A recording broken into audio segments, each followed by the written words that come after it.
Hi, everybody. Happy Thanksgiving. Jennifer here from Gals, Ghosts, and Ladies.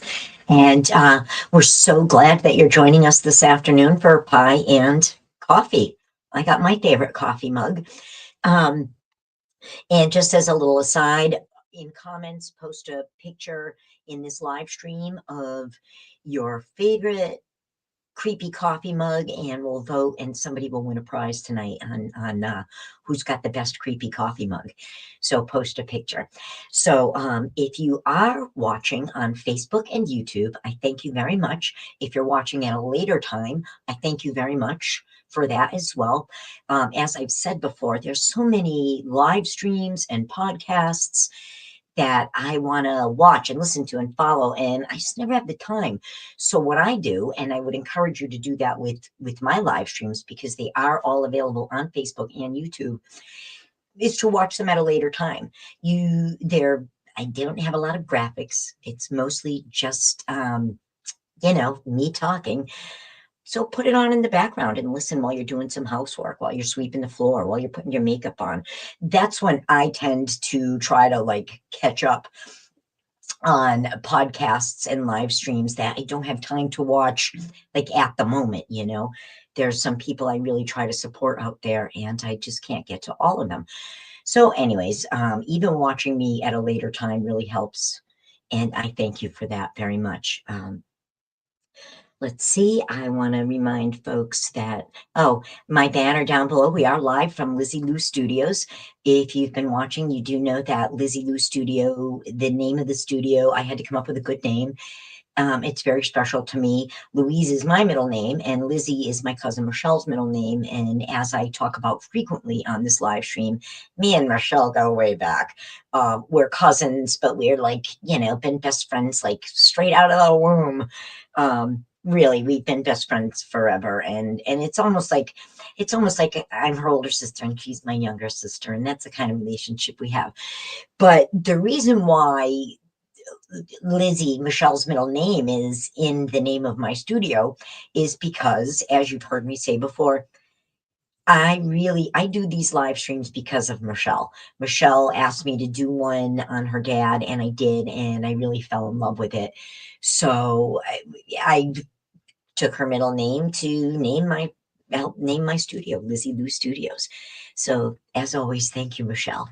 And I'm gonna close that ticker out. I'll probably run it again later. So this particular ticker live from Lizzie Lou Studio. So if you are watching, drop us a comment. Let me know who's watching, where you're from, what's going on. How was your Thanksgiving? I literally went from the dinner table to right here. So even though the name of this live stream is pie and coffee, I'm actually not going to have my pie right now. But this graphic that I've been sharing, I just think is hysterical, because first of all, I'm not crazy about pumpkin pie, so just never mind that part of it.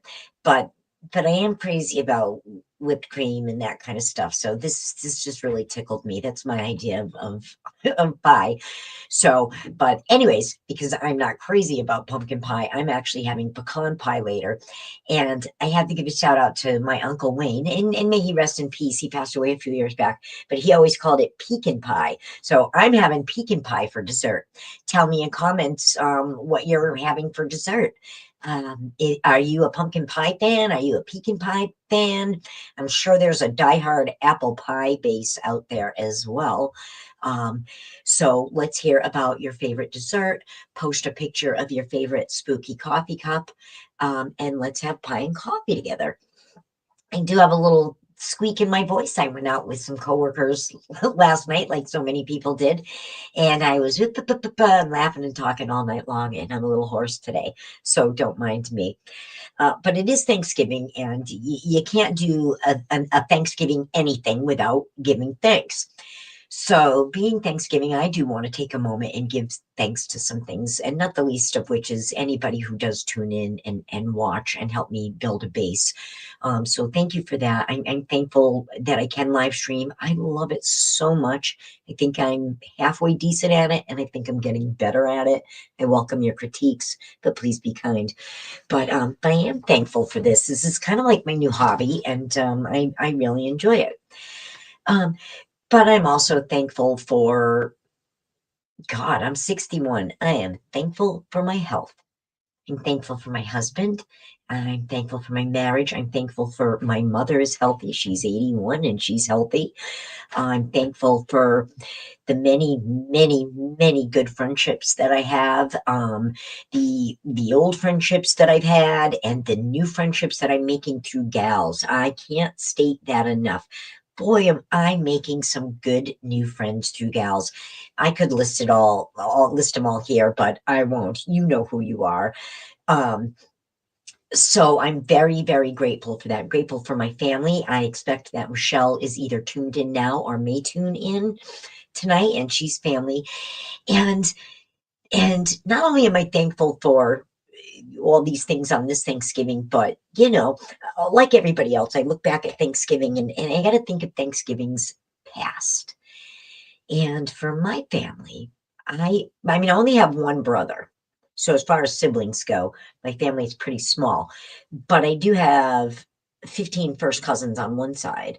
And then on the other side, I have 3 first cousins, but they're all boys and they're all older than me. So there might as well be 6 of them. You know what I mean? Um, but anyways, with 15 first cousins and 3 on one side and 3 on the other, and that means that there's all these sets of parents, and so there's lots of aunts and uncles. I would have to say that on a Thanksgiving at our house on Paul Street in Bristol, Connecticut, between 10:30 in the morning and 7 at night, we would see 40 to 50 people come through our house, whether people stopped by for coffee on their way to someplace else, or people came and sat down around our huge, huge dining room table. We had a huge dining room on Paul Street in Bristol, Connecticut. And I can see everybody. I could name all the people around that table. And then afterwards, all the people that came for pie and coffee or stopped by on their way here and there. So we always had like an open house. People just came and went all day long and into the night. And I remember that very, very fondly because it meant that you got to see everybody. It meant that you got to see everybody. It meant that you saw your 15 first cousins and all their aunts and all the aunts and uncles, and and friends of the family would come by, and you know how it is. The holidays are a good reason to make you stop and reconnect with people that you haven't connected with throughout the year. It's if for no other reason, they make you take pause and think of others. So, anyway, so yeah, I'm just so grateful for the family Thanksgivings. And then as we got older, Thanksgivings would be with your, immediate family and in-laws, and then what you would do, you would go to Nanny and Pa's for pie and coffee. So you would see as the family got bigger, I mean, 15 first cousins and people getting married and boyfriends, girlfriends, in-laws, etc. Like I said, you had that dinner part with other parts of your family. But at 4 o'clock in the afternoon, we converged at Nanny and Pa's and we had our pie and coffee there. Let's see, I've got no comments and I don't have any viewers right now, but I do hope some people tune in. Um, if nobody tunes in to talk more about Thanksgiving, I am going to talk about folk horror because I thought Thanksgiving in New England kind of, anyways. So, anyways, back to what I was saying. So much to be thankful for. Health, no joke, boy, no joke. Thankful for health, thankful for family, thankful for friends, thankful for my job. I don't just have a regular job, I have real friendships where I work, and I'm very grateful for my job at Ladybug Pest Control. Very grateful for that. So yeah, I'm grateful for my dog Jack. I'm grateful for all the pets that I ever had. And I mean, the list could go on and on and on. I have a grateful heart, not just today. I try to be grateful in my actions throughout, but I am human and I am a sinner, but I do try to be grateful. So, well, looks like I don't have anybody joining us. So I'm going to go ahead and say a few things about gals. This is an 18 plus space. We are going to talk about some things that might be disturbing to some viewers. You all know what I like to say. I find it pretty disturbing that we're not more disturbed by the disturbing things that we view. And also, today being Thanksgiving, smoke them if you got them. I don't have any viewers. I'm smoking. Pour yourself a glass of wine, a cup of coffee, crack a cold beer, sit back in your favorite chair, watch on your phone, or just listen. Just get comfortable and let's have a conversation. And like I said, smoke them if you got them. I don't have any viewers. I do not feel bad about that. I do hope that somebody does tune in. And don't mind me adjusting. My back is a little creaky. So yeah, so we are an 18 plus space, and smoke them if you got them, because I sure am. Please like, subscribe, share. I'm trying to build an algorithm, trying to get viewers. All right, so yeah, so I guess I'm going to talk a little bit about folk horror, and not about Thanksgiving. I'm not going to give a history of Thanksgiving. Anybody who's heard my live streams before know that I very cautiously dance around colonization conversations. I'm well aware of 1,000 things about colonization, but that's not what I want to talk about. Colonization happened, and we're going to talk about the things that happened after that happened. So, again, not trying to make a political statement one way or the other. Oh, my coffee is delicious. I hope your coffee is good tonight too. Hope that maybe half the family's watching football. Maybe the kids are in the basement watching a movie. Maybe the cousins are out back smoking a joint. Well, that's how it was in my family. Um, Anyways, yeah, so I think for me, the focus with Thanksgiving is American tradition. It's really the same thing with Christmas too, because I'm not really a Christian. I'm not a Christian, but I'm not a Christian. American tradition. My stepmother was Jewish, and she celebrated Christmas. So that's the kind of thing that I really wanted to focus on. Like I said, not talking about, who's right and wrong. So I'm going to go ahead and talk about a kind of a subgenre um, of horror, literary and film horror called folk horror. I first heard. Oh, wait, and before we go on, so listen, I'm going to post something. I hope somebody tunes in. If you guys post a picture of your favorite coffee cup in comments, and we'll vote whose cup we like, whoever cup we like will win one of these bags. And look at all the cool stuff that comes in the bag. There's 4 skeleton Christmas cards. There's some neat stickers, a disco ball ornament, ghost tag, a skeleton ornament, 2 black bows that are definitely gift quality, bracelet, a necklace, a change purse, and a raffle ticket. Oh, and that cute little bag. It all comes in that cute little bag, and I'll ship it out to you. And speaking of that, I've got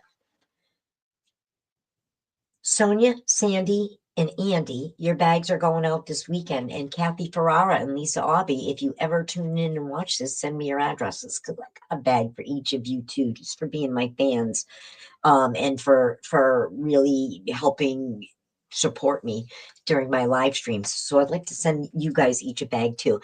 But yeah, so if anybody can post a picture of their favorite coffee cup. This is Pie and Coffee on Thanksgiving. Post your favorite coffee cup, and whoever's favorite coffee cup we like the most favorite will win, again, one of these gift bags. Let me show it. One of these gift bags, and I'll ship it out to you this weekend. Okay. So I do hope to get some engagement on that. I'll post that again throughout the live stream. Oops. So I'm trying to drink my coffee, and it's very hot, very, very hot. So yeah, so folk horror. I thought, like I said, it was a good theme for Thanksgiving, because folk horror really has a lot to do with sociogeography, the people in the land and the ties between people and the land. It's complicated, and it's not complicated. It's really one of those funny things. And also, I want to say that some of the folk horror things that not only that I researched, that are some of these are some of my own personal favorite folk horror stories, books, movies. But interesting, a lot of them kind of tend to take place in Connecticut or lean towards Connecticut, and some of them have some weird cross references. I don't know. We'll talk about them. But yeah, so folk horror. Let's see. to define folk horror, it's a subgenre of horror. Something that would be folk horror, let's see, Dark Shadows would be folk horror. Okay, there's something I'm going to throw out there that most folks know about, Dark Shadows. Folk horror is usually takes place in a rural setting, a farm setting, away from a city, although we're going to talk about some folk horror that does take place in the city based on the next thing I'm going to say, and that's isolation.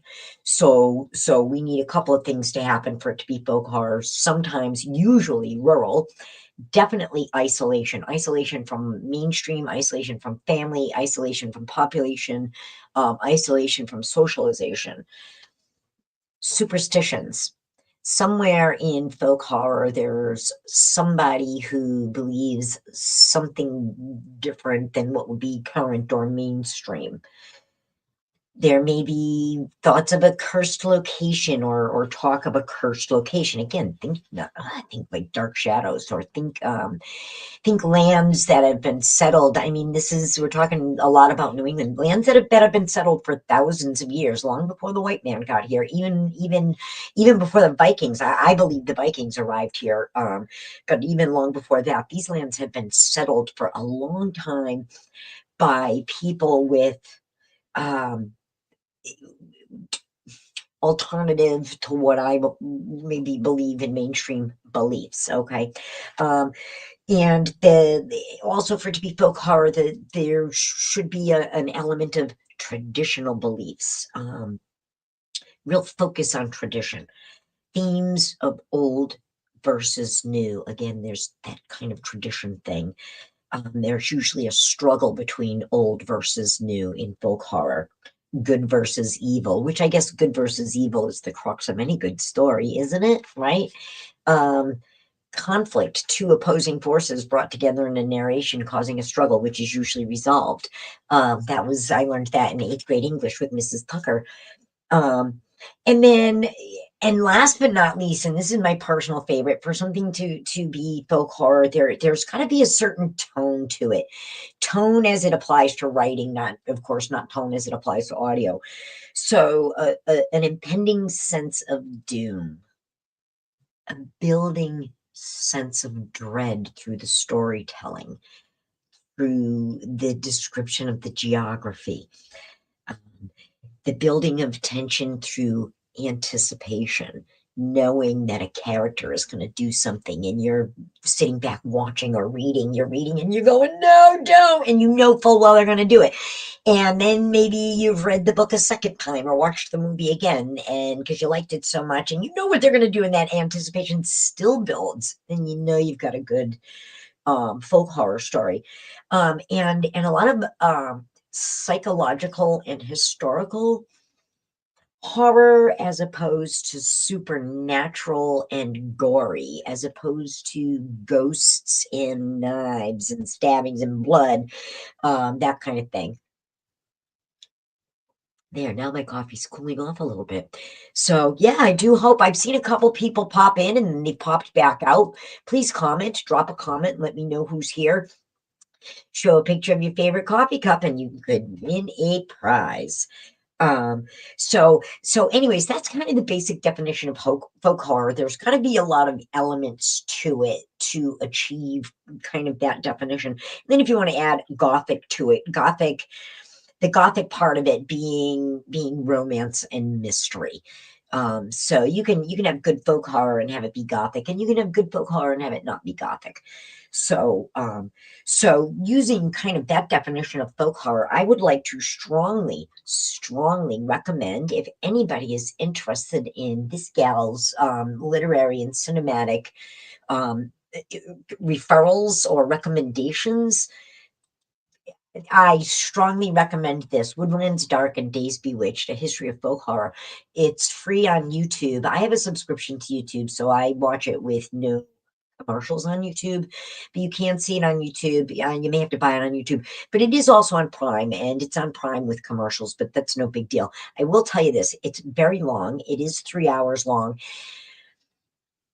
but it's one of those things that it's a documentary, but it does have a lot of clips of a lot of cool old movies, a lot of English horror.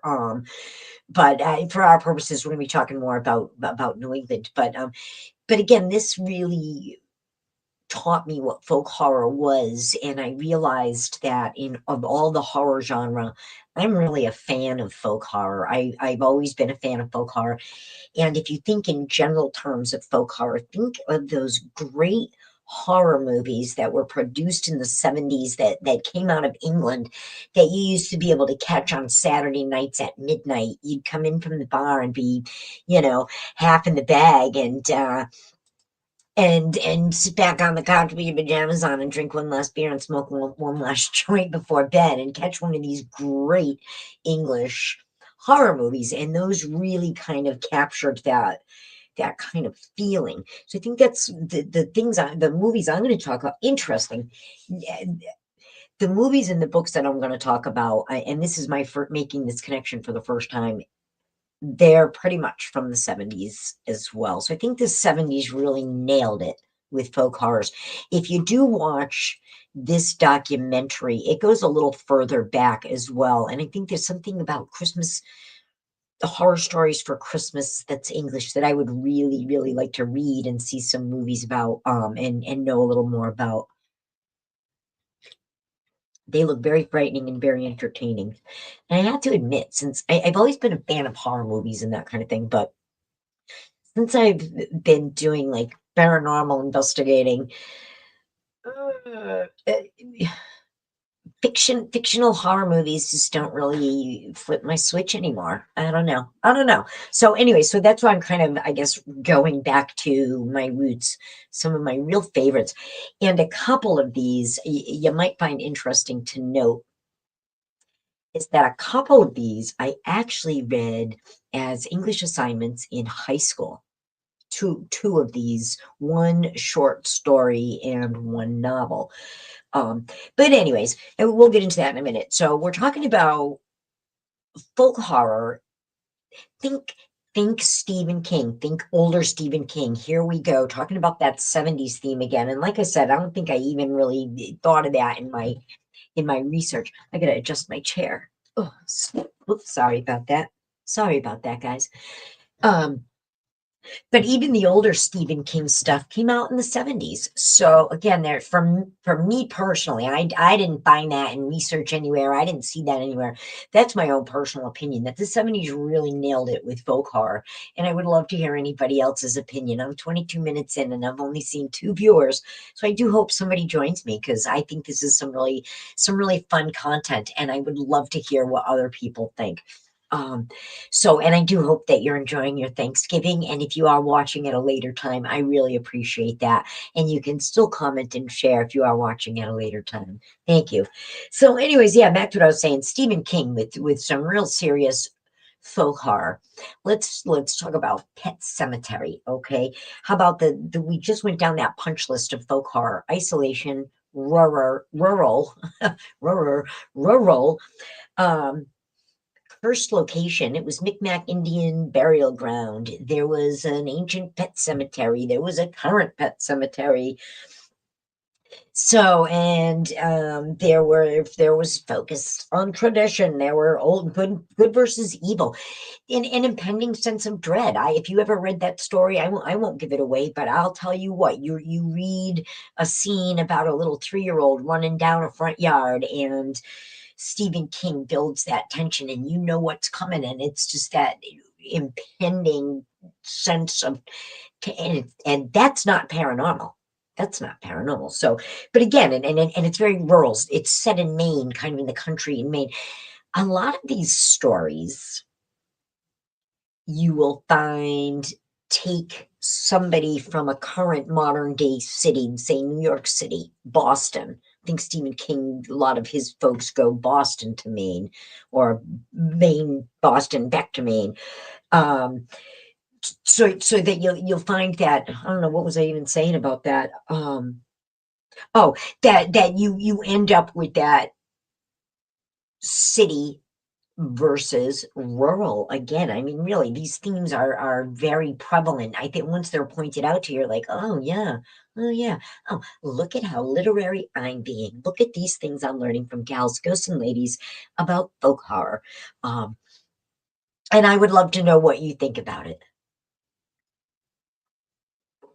So yeah, get Pet Cemetery, a family from the city. The doctor and his wife moved to the country in Maine, and all these weird things happen. Definitely paranormal themed. There's that too. There's no denying that. It's not just the folk horror part of it. But again, you could just like, oh, that Pet Cemetery, I could go. Rural, isolation from mainstream, superstitious, cursed association, long-standing inhabited. The Indians were there. Blah blah blah blah blah. You go right down this punch list. Yep, that's folk horror, as well as, other types of horror, psychological horror. Children of the Corn, another Stephen King story. Folk horror, another story of people coming from a city situation. There's a Boston, I believe, a Boston situation. I think they're coming from Boston or visiting his sister in Boston or something. But then, and they're driving their way across country, and they're driving through corn country. I'm not sure what state. I want to say Iowa, but boy, am I not sure about that. I mean, Iowa because of Villisca. But again, you've got city people transplanting, or city people finding themselves in a rural, isolated, superstitious, long inhabited community, um, with very old traditions versus new. I just think it's interesting. Like I said, once you find out these things, it's like, oh, it all kind of makes sense. I took a class in my senior year of high school called short story, and I loved it so much.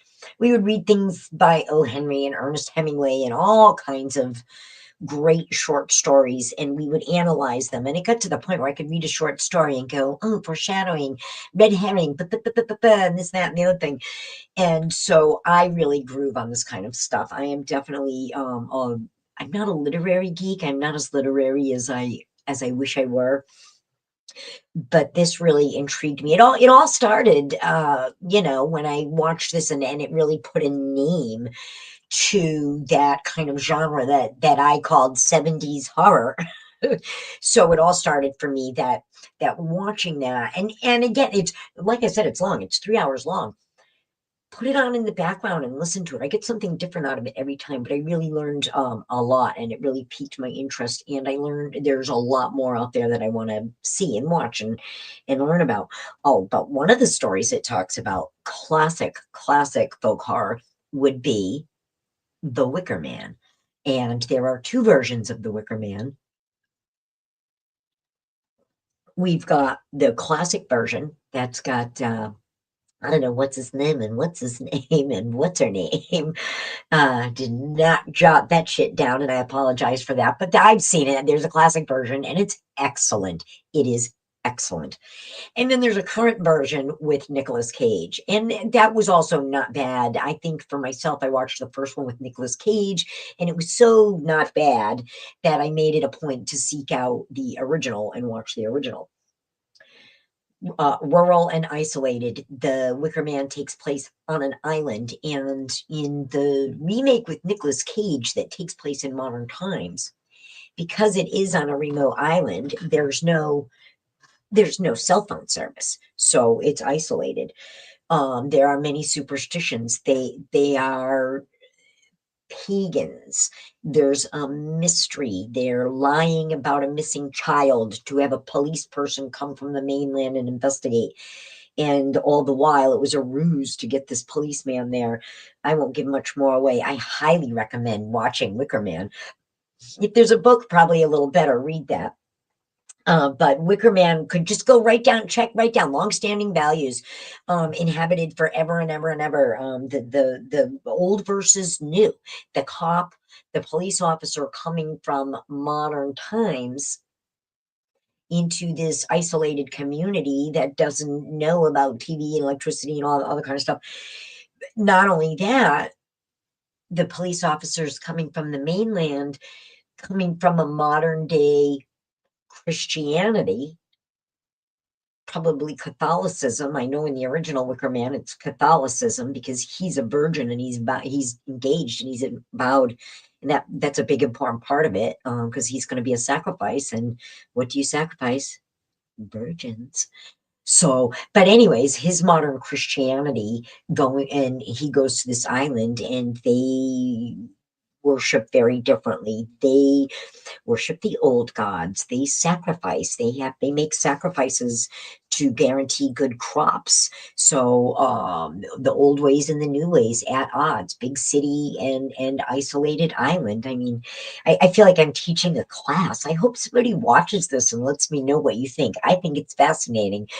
And I did the research on this. So if there are any mistakes, they're all mine. I am my own research assistant. I apologize for any research errors. But things really clicked when I put that list together of what folk horror Entombed combined this list. It really started making sense to me to combine it with some of my favorite or books. So I guess, like I said, I'm really a fan of folk horror. I hope you are as well. I would love to hear from anybody watching. I'm talking 31 minutes and 12 seconds and only had a couple of viewers. So yeah, we were saying Stephen King. Oh, and I do have notes, only one page of notes, because I'm talking about like books and movies that I really like, and I'm going to do my best not to give spoilers. But these are some things that I really recommend. Really recommend. Misery, another one. There's some folk horror elements to that, and some gothic too. There's a little romance in there. There's a little, whether you like it or not. But huge on the psychological horror scale and zero on the paranormal. There's no paranormal in Misery, and that was one of Stephen King's most terrifying reads. Most terrifying. So anyways, so I'm going to talk, let's see, I'm talk about, one of the ones that I read in English class in high school. Come on, guys. Who else read The Lottery by Shirley Jackson? Anybody? Bueller? Seriously, anybody read The Lottery by Shirley Jackson? I just put my little heater on. Well, that's a really good, now we're talking about folk horror, and I said many things take place in Connecticut, but I initially, like, let's kind of trickle this down. Thanksgiving, New England. I said a lot of things take place in Connecticut. The Lottery does take place in the fictional town of North Bennington, Vermont. I believe it's a fictional town. If it's real, my sincere apologies to the folks in North Bennington, who no doubt know the story from Shirley Jackson of The Lottery, but that is folk horror. Oh my God, the old ways versus the new ways. It takes place in fairly modern times, and there's no paranormal in this story. The buildup, Shirley Jackson wrote one of the haunted house stories. The House on Haunted Hill, was that a Shirley Jackson? And she wrote a couple of other gothic stories, but The Lottery being the one, in my opinion, that falls under folk horror the most, because it's an isolated rural community, fairly modern day. Everybody in the community is getting ready for this picnic. Everybody is so nervous. Oh my goodness, what's going to happen? Oh, don't worry, everybody will be fine. Everybody will be fine. Don't worry. But you do have to enter the lottery. Everybody's going to enter this lottery, and it builds up, and you don't know what the lottery is for. And as the story goes on, spoiler alert for the lottery, I am going to say what happens. And so everybody goes to the picnic, the whole town. And the lottery is drawn. One resident is picked. For what? To be stoned to death by the other people in the community. A sacrifice to the gods. That's what The Lottery is about by Shirley Jackson. It's a short story, and Shirley Jackson is a brilliant author. I recommend anything by her. She's great. Curl up with a good book by a fireplace with a Shirley Jackson book. You will not be disappointed, especially on a dark, stormy night.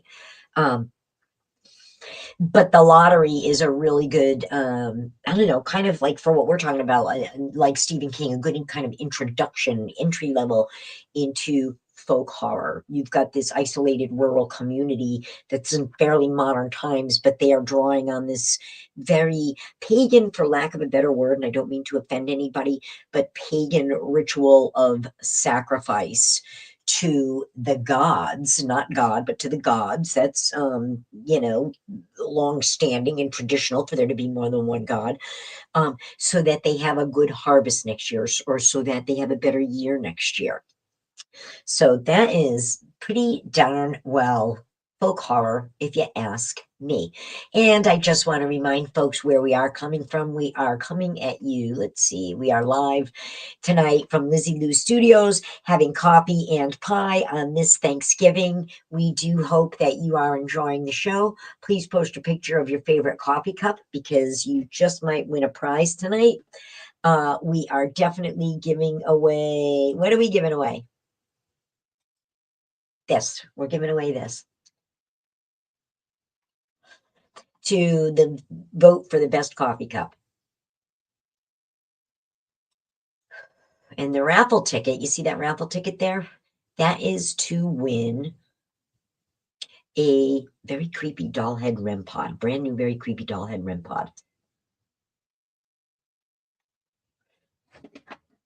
All right, so let's get back to business. Excuse me, coffee down the wrong pipe. So yeah, so we are live from Lizzie Lou Studios, and thank you again for joining us. We're talking tonight about folk horror. I thought that some New England folk horror would be a really good kind of a good topic for Thanksgiving without delving into colonization. However, speaking of colonization, if you are interested in colonization, back to this Woodlands Dark and Days Bewitched, a history of folk horror, there is a very interesting segment on colonization in there, especially from an Australian perspective. So I think they just had their bicentennial a few years back. And it's interesting. I recommend it. I'm not going to talk about it here, but I do recommend it. So all right. Well, I said The Lottery, and then now the next one. The next one I'm going to talk about is probably one of my all-time favorite books that I ever read in my life. And that would be this. And I read it first in high school, and that is The Other by Thomas Tryon, which is not to be confused with The Others with Nicole Kidman, the movie. No, not The Others, which I thoroughly enjoyed and thought it was a very unique take on the ghost story. I loved The Others, but that's not what this is. This is The Other. You have never read a novel like this one by Thomas Tryon, and it's been 6 months on the New York bestseller list, I would say in 1972. So here we are with the 70s horror story. I do want to mention about Shirley Jackson. She was before the 70s, I think maybe the 50s. Maybe that's what I'm guessing on Shirley Jackson, and I apologize for not knowing. Totally my fault. Shame on my research assistant, who is me. Gonna fire that girl. No, I'm not. I really need her. So The Other by Thomas Tryon, and that is a really good study in folk horror. The Other takes place in a very rural setting. This story takes place in Connecticut. Maybe not so much city ways meaning rural ways, but maybe there's kind of what you've got here is the end of an era, the end of a farm. This family had a farm. The farm is over, and and now people don't work on the farm. They go out to work at the Pepsi Cola plant. in Hartford. So there's that kind of still kind of a butting of the heads of the old ways and the new ways, but in a little bit of a different sense rather than outsiders. Well, there are some outsiders here. There are some outsiders here. So I'm going to give a lot of spoilers about the other. And if you are watching and you don't want me to, I won't. But since there's nobody here to talk about it, I'll do my best not to give spoilers. I can hear my dog barking. My husband's downstairs. He'll take care of him. So the other, written by Thomas Tryon, takes place in the fictional town of Pequot Landing in Connecticut. And it's the Perry family. And their family crest is the peregrine falcon, peregrine for Perry. And the family has a ring of a peregrine falcon, and this ring figures prominently throughout the story. This ring does. So this farm, this now non-farming farm, but still with a few old roosters and non-laying hens and a pond that the kids could still fish in, and still an old barn. But it wasn't an active farm anymore, and it used to be an onion farm. And the Granddaddy Perry was known as the Onion King of Pequot's Landing. That's a quote from the book. So the story, the story takes place, I think, in the 30s and 40s in Connecticut, and it's about twin boys who are about 12 years old.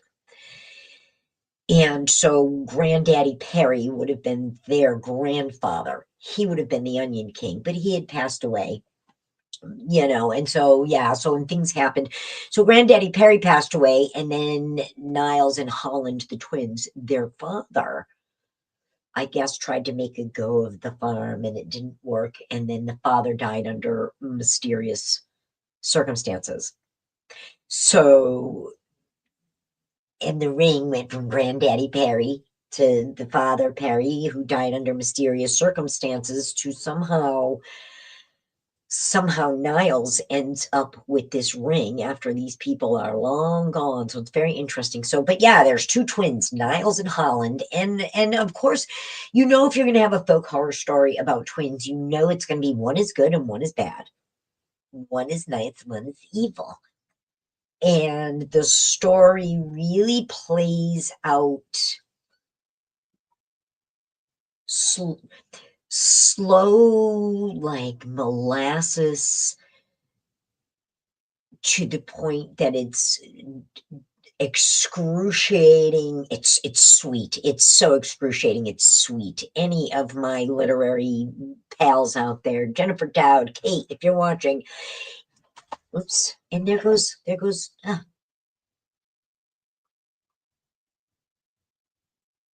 sorry about that, knocked my microphone over again. But any of my literary friends know that buildup of that tension is just so incredible.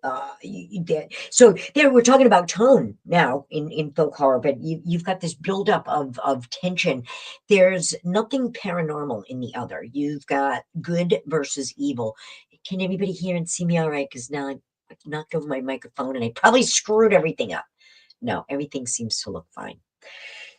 So anyway, so the other does kind of encompass all these things, traditional values, old versus new. The old ways are gone and the new ways are coming, and the new ways, they may be being bucked.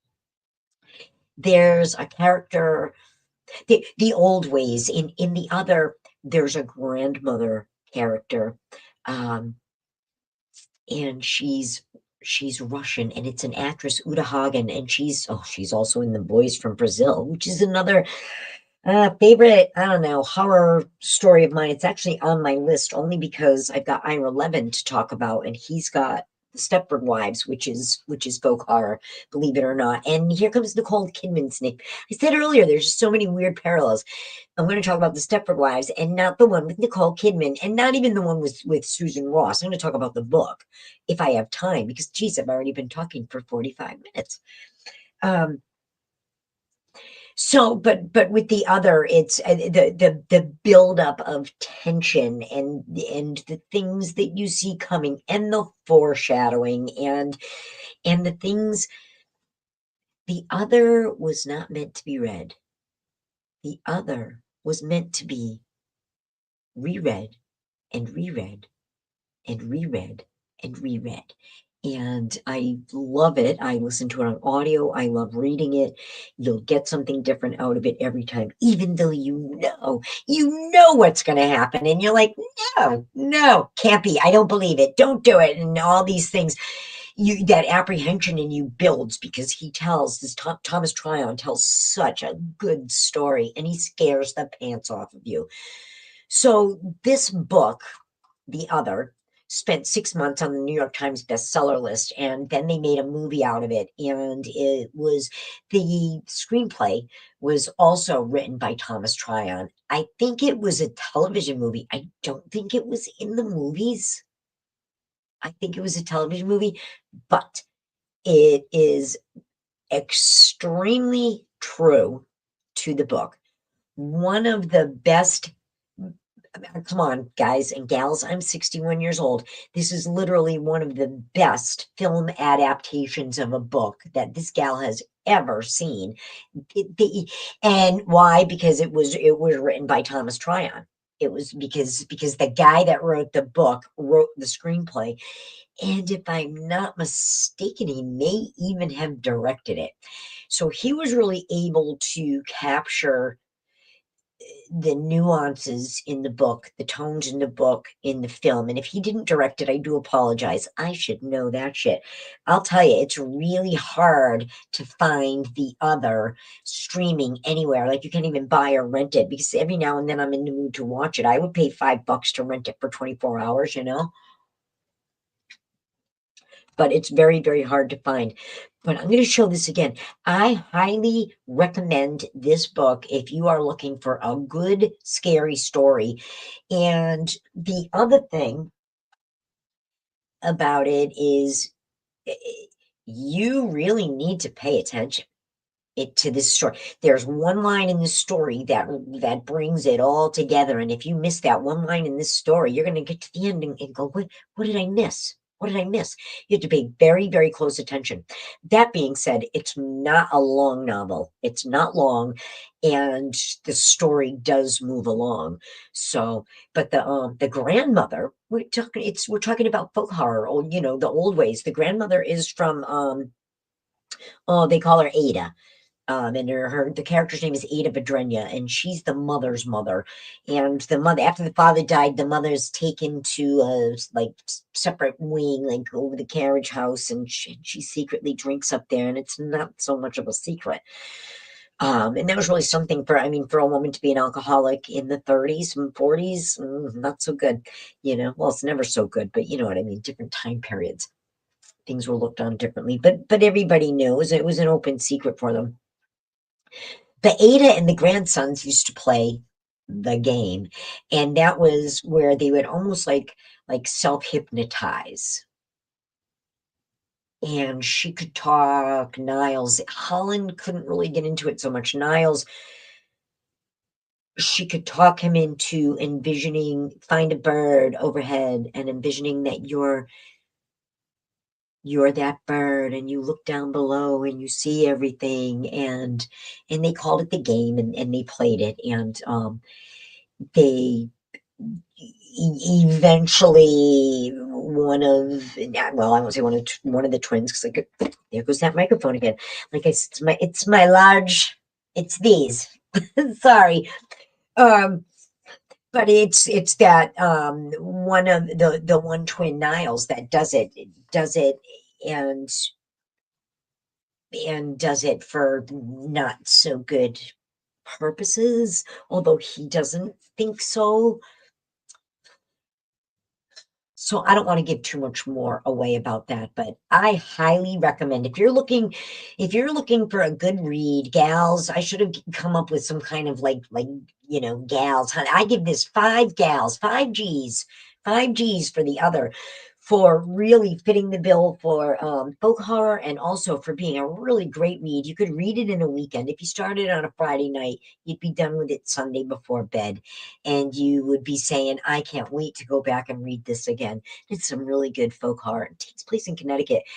And Thomas Tryon really gives some really good descriptors of the farm, and you really get a sense that you're on this rolling farm. And when he talks about fishing at the pond, you see the cattails, and he's very, very good writer. He also wrote a couple other things. One of them called Harvest Home, which also took place in Connecticut, which is also folk horror. And the movie Harvest Home starred Betty Davis, and Patricia Arquette was also in it, and probably a couple other famous people, but most famously then Patricia Arquette was just a teenager. She played a teenager in that movie. She was just a kid. But that was also about the old ways versus the new ways. Also recommend, although it wasn't his best book and his best movie, they were still very good, and they were both the movie and the book of Harvest Home are really good examples of folk horror if you're interested in that kind of thing. I highly recommend. So I also want to talk about the Stepford Wives. Ira Levin, or Levin. I always said Lemon, so that's what I'm going to say. Forgive me if I'm mispronouncing it. Mr. Levin or Levin. The Stepford Wives. Absolutely, positively folk horror. The Stepford Wives takes place in Connecticut. And again, not the Nicole Kidman version. So I was talking about a book called The Other, not The Others, which is the Nicole Kidman movie. Not that, which was good, but The Other by Thomas Tryon. But now I'm talking about Ira Levin, and boy, what do I got? 1, 2, 3, 4. I've got 5 of his books here. Well, he's got a lot more than this, so many more, because he's also written, I think he wrote Drat the Cat, he wrote A Kiss Before Dying, um, so many things. Look, he wrote Rosemary's Baby. That's also, you know what? I would say that that fits folk horror, other than it's not rural. It does take place in New York City in the Dakota, the same building that John Lennon was shot in, the Dakota, although it's called the Bramford in the novel and the movie, which by the way was directed by Roman Polanski. Anyways, and Ruth Gordon's from Quincy, where I live. I live down the street from the Ruth Gordon Amphitheater, and she won an Academy Award for playing a character in that movie. Minnie Castevet was the name of the character. Anyways, but in Rosemary's Baby, it does take place in New York City, but isolation happens. Extreme isolation happens. And then all the other things, superstitions, cursed location, inhabited location, traditional values, focus on tradition, themes of old versus new, good versus evil, a sense of dread, the building of tension, the anticipation, the unbelievable buy-in when she says, this is no dream, this is really happening. So now Rosemary's Baby does have paranormal horror, but it's also a study in excruciating psychological horror. Excruciating. I mean, in the end, they don't show you the baby. That's psychological horror, and you know that baby's father is the devil, you know. So that's some really good psychological horror. The dream sequences in Rosemary's Baby are really good psychological horror. The scene with where the demon has its way with her is extreme psychological and paranormal, but psychological horror as well. So Rosemary's Baby really does fit those things, even though it's not a rural environment. But you do have the Stepford Wives from Ira Levin, and that is absolutely the classic. Well, I guess the movie with Nicole Kidman would count too, but but I'm really talking about the book. But it's the classic, the kind of the New York City people leaving an apartment, going to rural Connecticut. They bought a house in rural Connecticut, the American dream. So they went from the hustle and bustle of city life to a rural Connecticut town, which actually the town is old, but it's inhabited with fairly new people. But it's new people who are determined to keep the old ways. So they use the men's club in town for very nefarious motives. Ira Levin does not write a good conspiracy theory story. Ira Levin writes a good conspiracy story because when you start going, you start getting suspicious, going, what do I think is going on? Something weird's going on. And it's not a theory. You're like, holy shit, this, like Rosemary said, this is no dream. This is really happening. It is not conspiracy theory. It is conspiracy. Conspiracy. So the Stepford Wives was a really good example of all of that. Again, traditional value themes, and them, the excuse me, the men and the men's club not allowing women, because what they were doing at the men's club was creating women who were 50s, perfectly shaped Susie Homemaker. And listen, there's nothing wrong with that. I spent some time being a housewife. I was very fortunate to not have to work for 2 years, and I would love to not have to work for 2 years again and spend time being a housewife. I really loved it, but I worked because I have to. But it was a little more than that. It was a little more extreme than that, but it was just a buildup of suspicion. You've got the main character in the movie. It's Susan Ross. I can't, off the top of my head, I can't remember her name. But she starts suspecting something nefarious is going on, and she's right. She's right. In this community that's got traditional values, that's rural, that's isolated, that's got old and new values kind of clashing. So I think that I have spent the last 56 minutes and 51 seconds talking to you about folk horror, and I hope if you watched, I hope you enjoyed it. I hope I've given you a good definition of folk horror as it applies to some New England stories. I've tried to give you some of my favorite recommendations of New England folk horror, and outside of New England, Rosemary's Babies, New York. I wanted to get to the Boys from Brazil, but I have been talking for an hour. Boys from Brazil, not necessarily folk horror, but really good horror by Ira Levin, really, really good.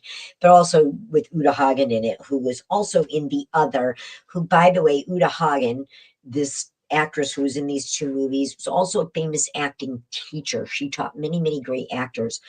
So a lot of tie-ins here, a lot of tie-ins. So I would recommend any of these stories that I told you about. Shirley Jackson's The Lottery, anything here. Oh, also, if you see you've got Rosemary's Baby and you also see Son of Rosemary, which is not to be confused with, boy, that's the buzzword of the day.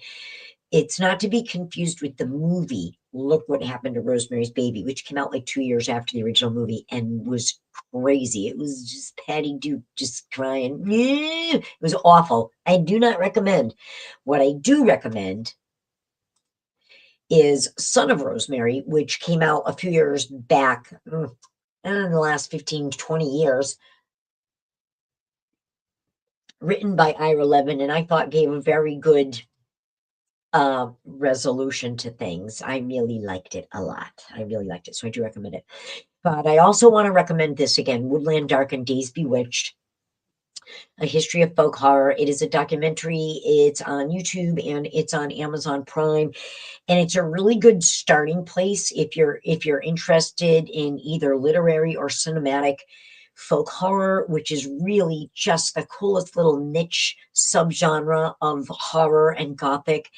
And like I said, I think I've kind of like just kind of weaved a thread of some themes of some 70s movies and some 70s books and some 70s authors and some 70s stories that really captured that kind of folk horror theme that we talked about, the rural isolation, good versus evil, traditional, long inhabited um, landscapes where people have lived for years, themes of old versus new, a lot of old versus new, city folk, old folk, not old folk, but you know what I mean, the city folk, folks that are not city folk, country folk. That's the word, country folk. There you go.